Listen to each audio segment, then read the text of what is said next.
All right, if you just joined us, there's still Journalist Hangout. I still have Tony YJ right here and BKO. Let's move straight to our next conversation.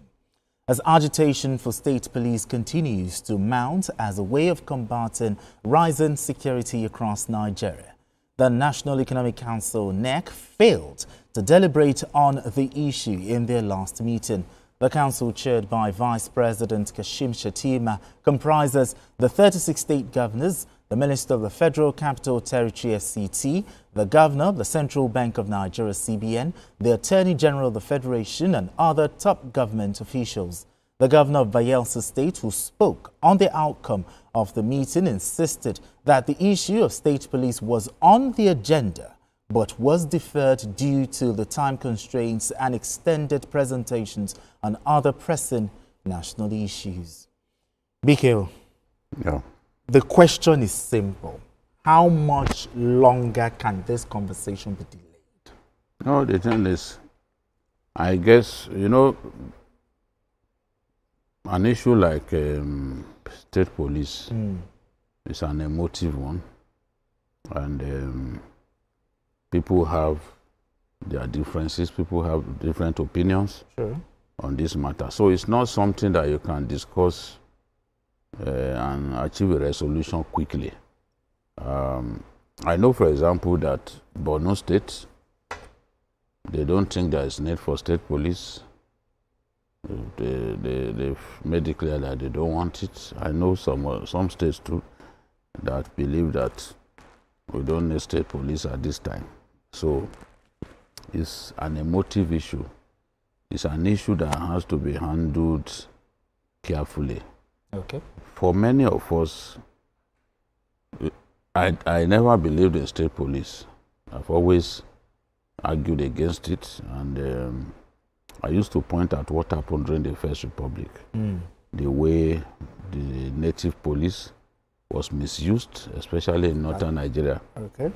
Where traditional rulers were neck deep in politics and opposition elements were being detained and all that. If you ask Baba Tanko Yakasai now to talk about state police, you see the way we talk, because he was a victim of misuse of native authority police under the,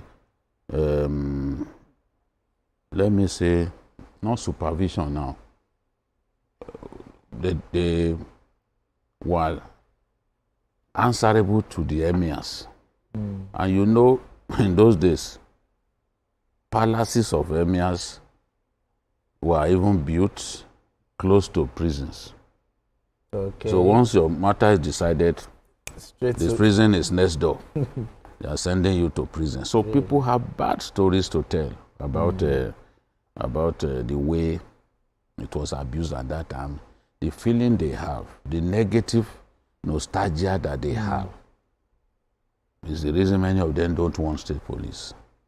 But I believe that it is possible to address some of those concerns. And Senator Obasane, the governor of Kaduna State, for example, has done extensive work on state police. Those concerns, when he was in the Senate, he worked extensively on state police, and some of those concerns that we talk about in modern Nigeria, he has already found a way to address those concerns. Till tomorrow, he is an irredeemable proponent of state police. We still talked about it some days back. Now, they were saying that there are different reports that people, governors have generated that are supposed to be deliberated upon, but there was no time. Governor Diri, for example, was even meant to present a report. So if they are saying that, they didn't have enough time to do it at the NEC meeting, well, we can only wait for them. But what we've been told, what we were told in February, was that, look, this matter is almost concluded. States have been reassured that, look, this thing can fly and all that. And the way,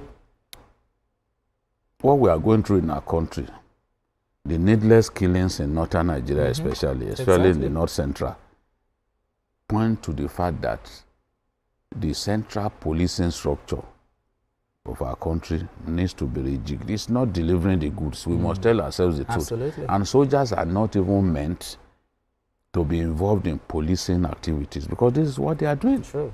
They should be focused more on protecting the territorial integrity of our, but we are using them for policing. They are parading our streets. Nearly all the states of the Federation have soldiers actively doing police work. So, but there are concerns that state governors who are struggling to pay salary, will they be able to pay the wages of the state police and all that? But again, these issues can be addressed. But many Nigerians were disappointed that it didn't come up during despite the killings, because yes, because it will have been the right time absolutely to deal with the matter. I mean, Tony, this is the third time. First, it was November last year, February this year, and now April this, which they actually promised that. Were you surprised when this matter was not deliberated? Even if it's not deliberated or deferred for the third time, it's inevitable that state police there will come a time. You're just shifting the date. You're just shifting it because it will definitely happen. Considering what's going on across, especially in North Central, it's becoming rather too difficult for the central police system to work in Nigeria. We need state police. We need localized policing. States, even local government level. We can do it. But the idea is committed to community police. Yeah, if we are committed to it, we can do it. In view of what is going on, this is even the right time to talk about it. See how we can start implementing. Maybe even if gradually, we can start from the local level. Yes. And then gradually come up. We know the fears. These are things they can walk around. Absolutely. And see how we can correct it. That it has happened before doesn't mean it can happen. It can happen again.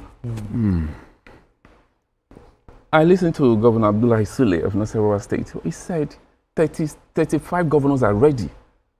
They are in support of it. So we're looking at just one governor or one state not in the fold, which means they are ready. So whatever is holding it, which means majority. So it tells you that this is the time. So whatever is holding it, they need to look into this. It's because people cannot be dying every day. Exactly. When we know the solution. Exactly. These things are happening within our localities. So it's easy, very easy for local policing to put these things in check. When we have local police at the local government level, for instance, people can come into a full local government, commit crime and disappear. Absolutely. So it takes the people there to do it. This same thing applies to state. Before the federal can come in, I think it's something we definitely need to look into. Seriously. Okay, let's also talk about another thing NEC also deliberated on. They gave their support, for modern ranching. They said it will stem the tide for farmer-herder crisis. Your thoughts on this? Yes, we've always demanded for that. There's no need for cattle to be roaming freely and eating up people's crops. There are disturbing videos of herders harvesting people's cassava and feeding to their cattle. I mean, people behave like this are not human beings. Because somebody's hard work, a whole year's work, a whole farming season's work, you go into the place, so unfeeling, you harvest his crops and feed to your cattle. And later when they poison this cattle, you start taking people's lives. You've ruined their lives. You've ruined the hard work that farmer put into farming for that year. And you are a threat to food security. Absolutely. You are a threat to food security. These are the things that drive up prices. When people can't access their farms, when people can't harvest their crops freely, it's not a global warming alone that is impacting on farming. There are so many factors, including what the criminal herdsmen are doing. So I believe that we need to look, I always talk about Rwanda, for example, that look at what Rwanda has done with livestock farming. It's a big money spinner for them as a country. We are in position to be able to do that. Uganda is also trying in livestock. Well. But BK, hold that thought. We have Benga calling in from Abuja. Benga, let's talk. Good evening. Good evening. Good evening. And good evening, the publisher there. Good evening, the namesake of our uncle. Yes, yes, thank you. I'm one of the numerous Nigerians who are really disappointed that the governor could not deliberate on the issue of state police. Because I've seen it severally that, look, the solution to banditry, kidnapping in Nigeria is state and community policing. Number one, within intelligence. And this kidnapping mostly are happening in rural areas, not in major cities like Abuja, Wuse, Maitama, or Lagos, Ikeja, or something. And when it happens on the road, it's at a place where even to get the security forces near to get there, will take hours. So you have community or state policing, the first line of defense, and also there will be, you gather intelligence on the movement of the kidnappers or bandits. Bandits will ride a motorcycle for hours using the bush and nobody stopped them. Remember the time they kidnapped about 300 students from Kaduna, carry them to Sanfra. Nobody could stop them on the way because our forests are porous, no forest guards, nothing. I mean, if you have state or community policing, from then they will come the forest guards. Okay. And then they will keep our forest inhabitable for these bandits. All right, thank you, Benga. People are kidnapped yesterday. Thank you very much. Appreciate you. Now, how do we now make this work? This modern ranching. What should the government be doing? That's what we're saying. I was trying to round up. We need to look at how those who have succeeded with it. What is it that they countries that have succeeded? Yes. That's why I gave the example of Botswana. We don't know the tremendous potential in livestock, because even poultry is part of livestock. True. We don't know the tremendous potential there. When it comes to livestock, for example, Yobe State is the best in Nigeria in terms of cattle breeding and all that. They are number one. But there is no state in Nigeria where you can do cattle breeding on a big scale. The weather is a big help to us as a country. Okay. The volume of rainfall that we enjoy, people can only dream of it in some countries. For example, in Australia, a big chunk of the country, it never rains at all. A big chunk of the country of Australia, they don't experience rain at all. So God has been good to us. All we need to do is use the potential at our disposal. People in some countries of Africa, they eat yam exported by Ghana. Ghana does not just export yam to Europe and America. Within the continent of Africa, Ghana is exporting yam. We are a far bigger producer of yam than Ghana. We cannot export.